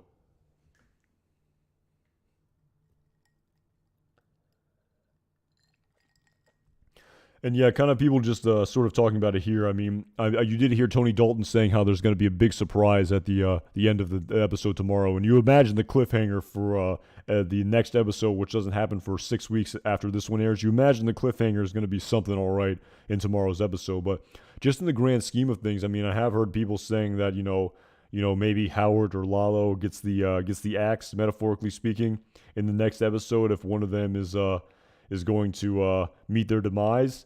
I mean, it is possible. Again, we can only speculate. I mean, Lalo just, I mean, someone told me, I mean, maybe this is just totally false, but someone told me that Lalo wrapped up their filming. Tony Dalton said he wrapped up his filming on episode 11. So unless they're going a Pulp Fiction route, I don't know if that's possible. Maybe Howard dies. Again, maybe you would imagine, like, maybe, I mean, it makes sense. I mean, maybe, Kim is willing to do these things and really push the boundaries of, her moral compass, and basically saying it's one lawyer, we're not even really going to cut him down that much. We're going to leave him standing. Who cares? It's one lawyer. If we help all these other people, it's like that question you learn in high school psychology class where you pull the train switch and you hurt or kill one person, but you save 1,000, but you're morally culpable. It seems to be Kim's logic, but you do wonder if this plan goes just horribly wrong and, somehow Kim is left holding the bag in respect to, legal and criminal culpability, and maybe it's just a bridge too far, and maybe it really breaks her, and like she didn't intend any of this. You do wonder if, again, with the caffeine thing, it just seems like such a red herring. I mean, people do die, I guess, of caffeine sort of, overdoses. I guess it is possible. That would be quite the sort of literary vessel there for sure. But again, maybe that makes sense. I can kind of wrap my head around that. I'm probably wrong in the grand scheme of things, but, it definitely seems to make a lot of sense in respect to Howard's demise in the final episode of part one, and sort of Kim being responsible, and maybe that explaining her ultimate fate. Again, we can only speculate, and I guess we'll find out tomorrow for sure. And again, Nick Marizano, I mean, he said, I hope Howie doesn't die. I mean, it's like I said, I've made a video about it. I mean, I definitely don't see Howard Hamlin as a bad guy at all. I mean, he just seems kind of like a pawn that Kim and Jimmy are using. And again, I made an entire video about this. I mean, I don't see him as a bad person. I mean, yeah, you can talk about how, he put Kim in doc review and, he was, tough on her and everything to that extent. But I mean, if you work in a corporate law firm, I mean, that just seems like the status quo. I mean, you should read about people who work on like Wall Streets and people who work in these high corporate places. I mean, it's high stress. There's a lot of sort of, things like that. Everything I've seen him do, I haven't seen him be like a bad person to anyone. Nothing that comes to mind. I mean, so again, it's kind of weird in the grand scheme of things. Howard is almost the most morally exemplary character left on this entire show. And, it's kind of weird how, he was initially painted as this Darth Vader character, but, he was anything but that in the grand scheme of things. And, definitely not someone who I think deserves anything bad to happen to him. I don't see him as a bad person at all. I mean, in many ways, I think he's very upstanding. And, in the corporate world, I mean, there's probably people like 10 times worse than Howard Hamlin. I mean, I don't think they're doing anything illegal, but in the sense of, them just being very cutthroat and, maybe even more self-centered than Howard. I mean, maybe you can say Howard Hamlin's personality is fake or something to that effect, but I don't see it that way. I see him as a genuine person. So again, kind of very interesting writing here for sure, where they sort of took this character and it's sort of kind of the reverse, where characters like Walter White, where you initially have so much sympathy for them, but then as the show progresses and then he does things like he kills Mike again, all the sympathy and sort of, emotional justifications you had for him are completely shifted. And then with characters like Howard Hamlin, where they're Darth Vader, then all of a sudden it's wow, this person is not a Darth Vader character at all. He's actually quite redeeming. So really good writing in this series, and one of the reasons why I just love this show, just the sort of the way they sort of shift morality and the sort of ambiguous perspective of it. I really enjoy it. So.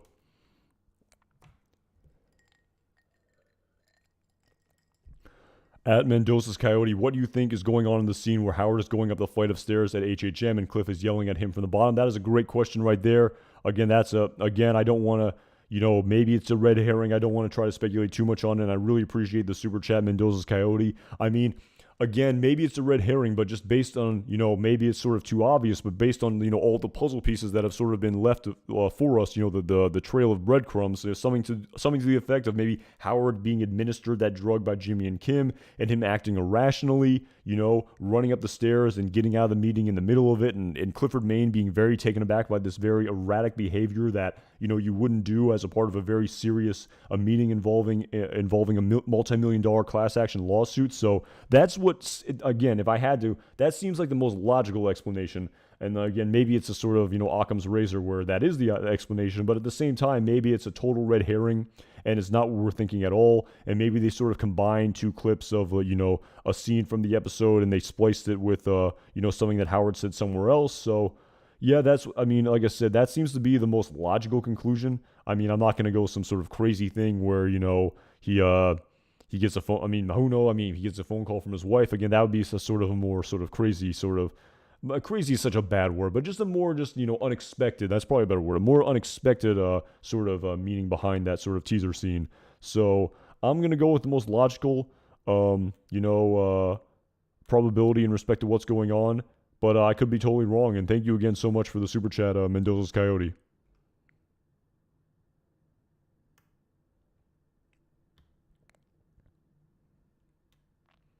Kickflip Demon. I mean, are you kind of saying he's gonna pull a Ted Beneke?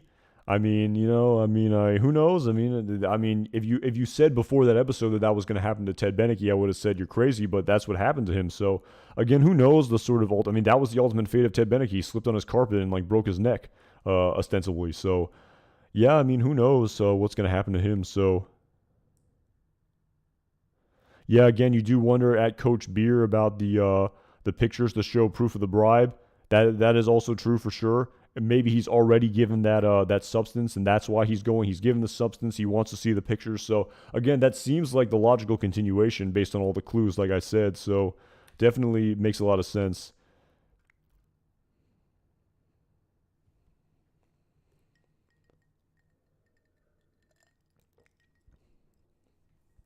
At Justin Cruz, unfortunately, yeah, Mike's not going to leave money for Kaylee, at least based on the canon of Breaking Bad, he's not.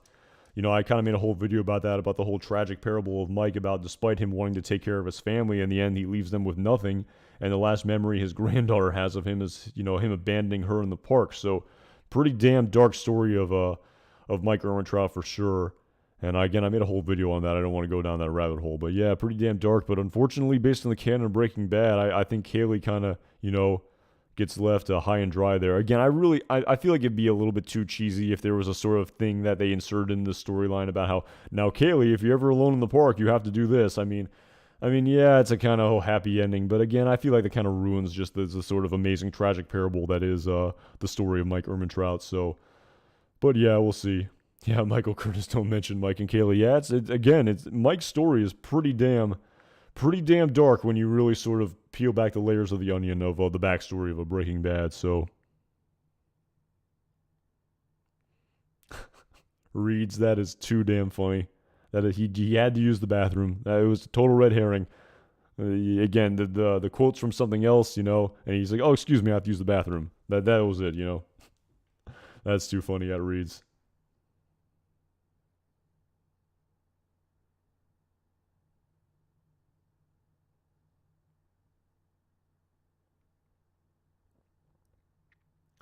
Kickflip Demon, I really don't want to run around. I don't want to roll around in the dirt right now with that comment about Howard using the bathroom in the midseason finale. I would say, oh, you're crazy, but we do have to remember that the midseason finale of season 5 of Breaking Bad, the very last scene, was someone doing exactly what you talked about in your comments. So that is kind of funny, It's Hank Schrader on the throne was the very last scene we saw of the mid-season finale of Breaking Bad. So,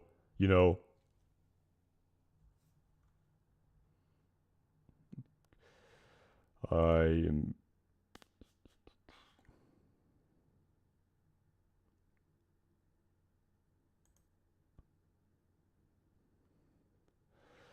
Yeah, no spam. I'm pretty good with any type of comments in terms of what people want to say, but spam is the one thing that is not cool in respect to the chat. So that's basically only the only rule. So, but yeah, that is funny that you mentioned that at Kickflip Demon. So if someone said the last scene is going to be Hank using the bathroom, you would have said, "Are you get out of here? You're crazy. You're trolling." But you would have been absolutely on the money. So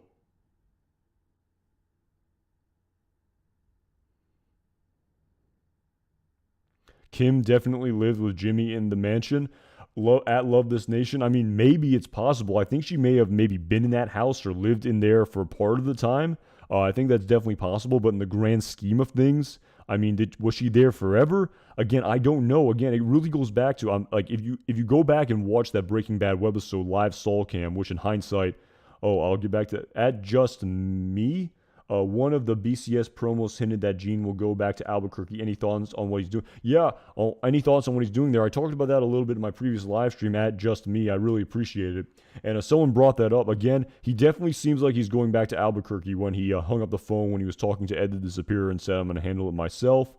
In that, I mean, and because the reason why I say that is because in that teaser where he walks by the corkboard, he rips down the flyer of the $5 million wanted poster for Saul Goodman. And that is tall money right there. I mean, I think most people on the FBI's most wanted list probably don't have a wanted amount that high. And that's back in what? Like, we don't know exactly what year that takes place, but $5 million reward on a criminal, that's pretty damn high. So part of me thinks Saul is dead to rights guilty. Someone made a comment in the previous live stream about how, I think it was a super chat about how, like, maybe Gene can kind of fight for his freedom again. I think he's kind of dead to rights guilty there. So I don't know what he's doing in Albuquerque, but he definitely seems like he's going back there. And it kind of, the sort of thing that sort of makes me think is that, we also know, and was even displayed to us in the previous episode, how Kim Wexler is from Nebraska. And we even saw that license plate for Nebraska, which was very coincidentally in the color black and white. So you wonder about, are we going to have that sort of meeting? Is that too fan servicey of Kim and Gene? Again, so there's so many moving parts here. I can only speculate why he's going back to Albuquerque to handle it himself. I don't know. I don't know for sure. I mean, he got made. Jeff, the cab driver, recognized his identity. I mean, it's like, it seemed like he was extorting him, basically saying, if you ever need anything, I'm only a phone call away. I'll drive you around. It definitely didn't seem like he wanted to turn him into the police. I mean, maybe he wants to get money from Gene. Maybe that's his end game. I mean, that makes a lot of sense. But why he's going back to Albuquerque to handle it himself, I really don't know, to tell you the truth, just me. I can't make an accurate enough assessment on that, unfortunately. And I have talked about, you do wonder if they had to change the storyline because of the Ed the Disappearer, the actor Robert Forrester passed away. Again, I don't know if they've actually commented on that, so I'm just speculating. But I really appreciate the super chat, and I wish I did know why he was going back to Albuquerque. So, at just me.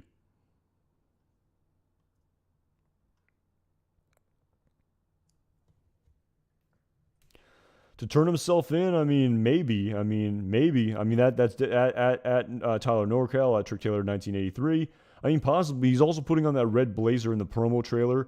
And sort of at just me, to kind of go back to what you were saying, I talked about this in my previous live stream as well, about how, Peter Gould said colors have different associations in Better Call Saul compared to Breaking Bad, where red was associated more with murder and death. But in Better Call Saul, it's more associated with criminality. So I have seen a lot of people, the metaphor, if he's putting on the sort of colorful blazer, one last time, or not one last time, another time. But you do imagine, what is he going to do? I mean, he's a wanted man. I mean, maybe he'll face the music as he said to a Walter White about how, face the music. Maybe that's what he's going to do. But again, I have no idea. Maybe it's a red herring. Again, the corkboard of him in Albuquerque. It definitely looked like he was in Albuquerque. You wouldn't imagine there would be flyers for Albuquerque events in the middle of Omaha, Nebraska. So that is a great point, Kickflip Demon. That's a big reward for Saul. I don't even know. I think, you would probably want to do that legally. That would probably make a lot more sense than trying to extort Saul for sure. Maybe that's why he's going back. Maybe he knows he has to leave because, Jeff the cab driver, if he finds out about that reward, he can turn him in. That's a really great point I hadn't even considered. Again, we could speculate on this all day for sure. That's a really great point. I didn't even think about that. How, yeah, he knows about him. He could turn him in for sure. $5 million reward for information leading to the arrest of Saul Goodman. So, yeah. He definitely seems like he needs to get out of Omaha for sure.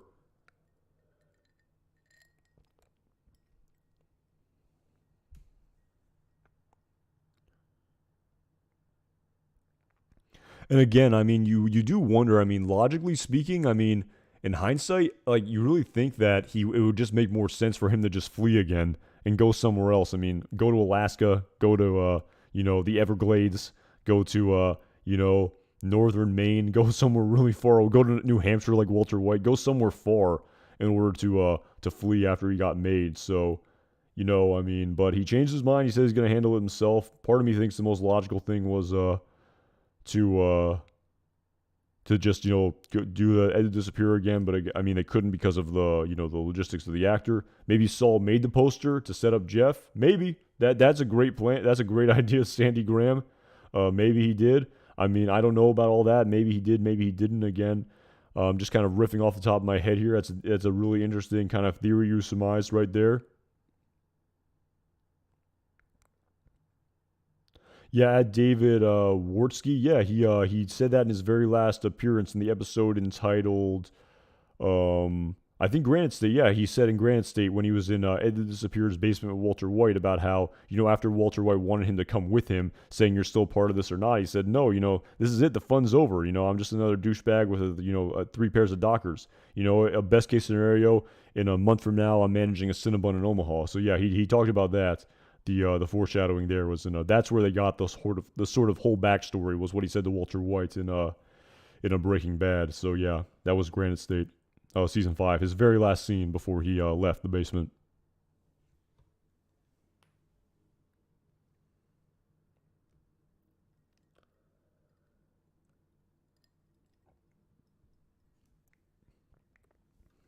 At Fed at FedTard Games. Yeah, there was a very short 15-second teaser that was released a couple months ago prior to leading up to the series where it's just Gene Takovic. It's a flyer of him. There's a flyer of saying $5 million leading to the arrest of Saul Goodman and had his different personas on it, and then it starts to zoom out, and then he walks by the cork board, and then it's revealed to us that the other flyers in there seem to be in Albuquerque. He rips it down and walks by. At Courtney Reviews, thank you so much for the super sticker, the super chat there. You're too kind. Congrats on all of your channel success for sure. I mean, your content's really good. I mean, it's obvious why your channel is growing so quickly. I mean, you make very good content, and thank you so much for the super chat. I really appreciate it.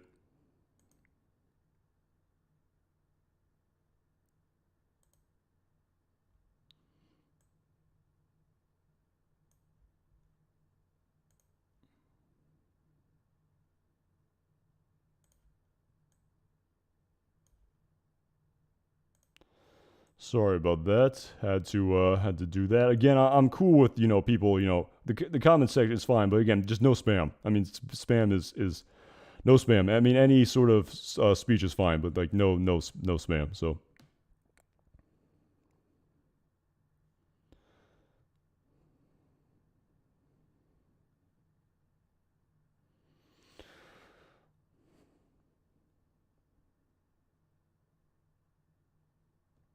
Yeah, I can't say this. Oh my, I'm gonna butcher this name so bad. I apologize so much. At Ab, Heeg Ya, hear me? Yeah, I talked about that a little bit about the Howard and the stairs. Again, it seems a little bit of outlandish, but I did talk about how they ended sort of a Ted Beneke storyline with him tripping on his carpet. So again, it seems outlandish for sure, but I guess it is technically possible. So.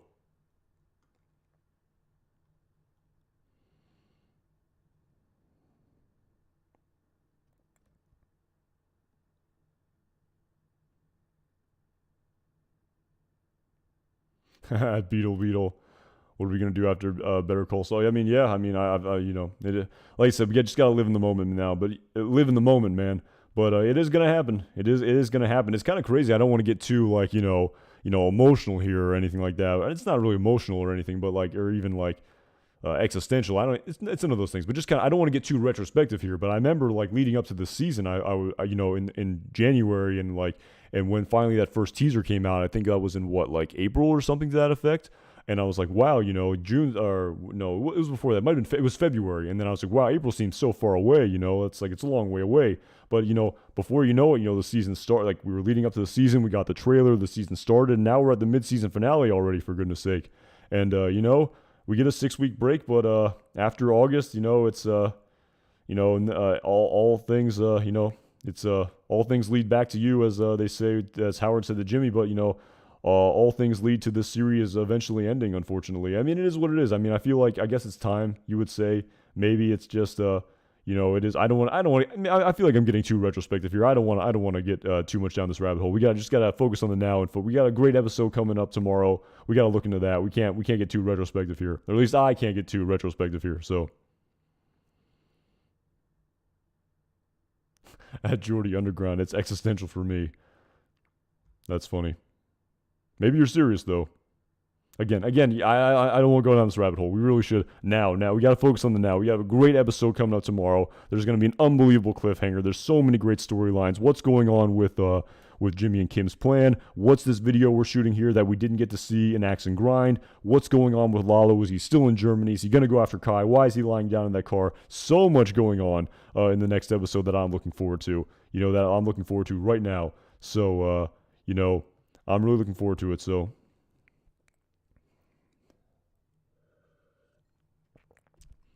At Love This Nation, actors are getting old. I mean, again, I kind of like. Yeah, it is what it is. Again, I kind of. It is what it is. I mean, maybe that had something to do with it. I'm not really sure. In respect to the filming production on this series. But again, I feel like I feel like it's kind of run its course. I feel like it's gonna finish what they're gonna be 63 episodes of Better Call Saul, if I'm not mistaken, when all is said and done. And how many episodes of Breaking Bad were there? There was season 2, 3, and 4 were 10 episodes, and season 5 was 16, so that's 46, right? Plus, I think season 1 was 7, so 46 plus, were there 53 episodes of Breaking Bad, if I'm not mistaken? If my four function math in my brain serves me correctly. So there are 50, no, I can't be right there. 2, 3, 4 were they 10 episodes or there were 13 episodes each season, weren't there? Yeah, there were 13 episodes. There were 62, that's right. There were 13 episodes each season. I was totally wrong there. 13, not 10. There are 10 episodes of Better Call Saul. So yeah, 13 times 3 is 39, plus 16 is 49. I can't do math. I give up. Like I said, I did very bad in high school, and I was very bad at math, and I think I'm dyslexic. So yeah, 62. Thank you very much. There were 13 episodes each season. I could probably figure out that math correctly, but I'm no Walter White. I was very jealous of him being able to do that, all that crazy math in his head, like he did in the episode entitled 4 Days Out, where he could carry out he could sort of calculate how much their meth was worth in that episode. So.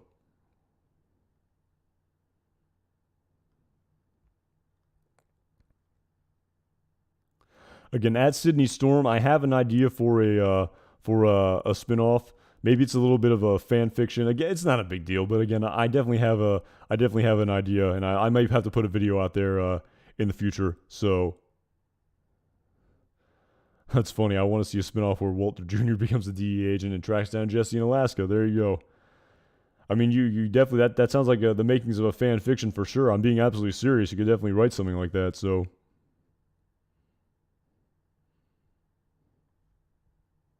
Yeah, at Shane Perrault. I get so bad with names. At Shane Perrault. Yeah, I mean, I've talked about that a little bit earlier in the stream. He definitely seems like a prime candidate for sure. So,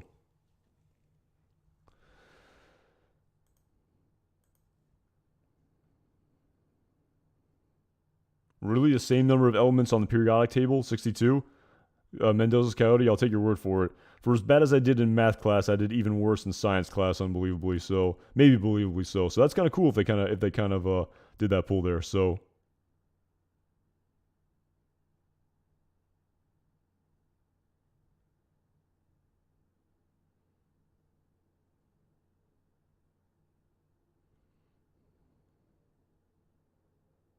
yeah, Michael Curtis. I've talked about that. I think a Giancarlo Esposito playing a younger version of himself in Chile. I think that is absolutely unbelievable. But unfortunately, just with the anti-aging technology being way too damn expensive, I just don't think it's gonna happen. Unfortunately, I think it has absolute great potential for sure. But unfortunately, I just don't see it happening. Unfortunately, so at non Nulbus Solum, thank you so much for the super chat, man. I really appreciate it. Thank you so much.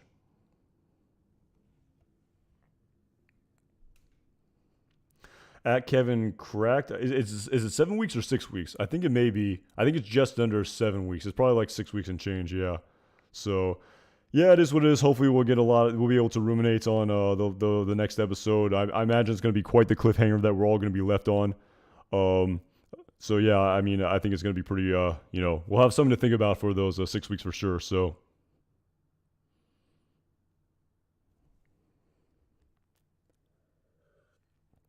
At Non Noble Soul. Thank you again so much for the super chat. I really appreciate it.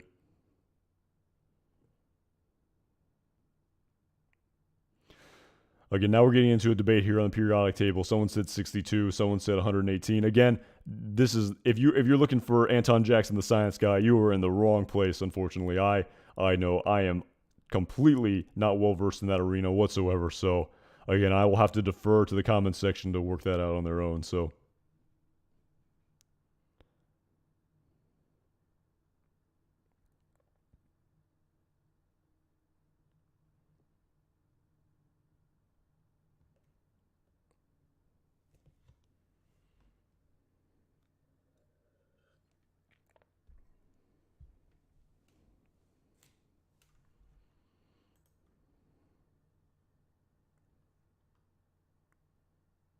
yeah, it starts on July 22nd. So yeah, about I think six weeks if I'm not 6 weeks from the end of tomorrow. Again, I'm not sure. I'll have to go look on that one, but yeah. And it is true. I mean, despite the fact we're gonna have to wait 6 weeks, we're likely gonna get a lot of teasers heading up into that. The premiere of part two. We're definitely gonna get another trailer, most likely. So that's gonna be pretty cool to see. So we're definitely gonna get. I mean, I guess that's kind of the cool thing about having the season in the split season designation. You would imagine they're gonna do a trailer. I mean, I guess they don't have to, but you would imagine they would. I mean, if you go back and watch the trailer for the initial trailer for season 6, I think every single scene from that trailer was from the very first 4 episodes of this season. I don't think if you go back and watch it, I think every single scene was from the first 4 episodes. I don't think any of Black and Blue, Axe and Grinder, Plan and Execution. Well, obviously not Plan and Execution, but maybe it was even the first 3 if I'm not mistaken. No, I think it was the first 4. The first 4, I'm pretty sure. But yeah, Black and Blue and Axe and Grind weren't featured in that trailer at all. So you'd imagine we're going to get another trailer. So I guess they don't have to, but it seems like a very missed opportunity. It would absolutely just gin up interest for the next season or the next half season. So you would imagine we get it for sure. So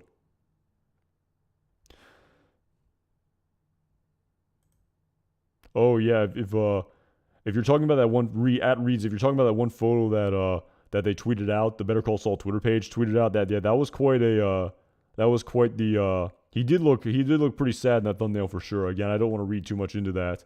And of course, the picture they tweeted for Lalo said the caption was "If looks could kill." So again, read into that what you will for sure. But I definitely did notice that he definitely looked pretty damn sad. Saul Goodman wearing that almost like clown-esque suit. I mean, it was like pink and purple with almost polka dots. I saw. If you're talking about that same photo that I saw, so.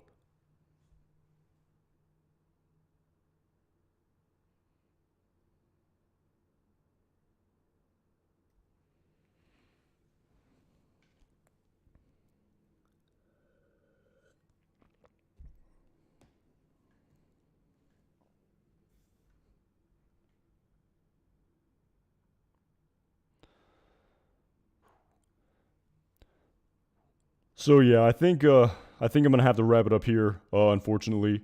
So, but yeah, I really appreciate everyone for tuning in tonight. I think I pretty much I think I tried to cover as much as I could in this storyline. A lot open ended. I talked about some other aspects of this storyline in some previous live streams as well. So you can go back and watch those if you want. But again, yeah, at Like Clockwork, yeah, they are. I talked about that earlier in the stream. So, but yeah, I will definitely be live again tomorrow for the big day. Thank you again to everyone who sent a super chat. I really appreciate the support. It really means a lot. I really appreciate all the kind words. Almost a little bit of embarrassed by how kind some of the words are, to tell you the truth. But I really appreciate it, and can't wait to talk about tomorrow's episode. I mean, with all the things that have been previewed about it, I can only imagine what the cliffhanger is going to be. So we'll go live after tomorrow night's episode. Again, I imagine it's going to be on the longer side, so whenever that is, a little bit after 10 o'clock Eastern Standard Time. So yeah, thanks again for everyone for tuning in. I really love doing these streams again. I learned a lot. I always learn something from these streams in the comments section. There's always different angles and theories that I learn that I hadn't considered in the past. That I really love reading really love reading about when people post it in the comments. So again, I don't want to repeat myself too much here, but yeah, thank you so much everyone for tuning in, and have a great rest of your night. I'll see you guys tomorrow.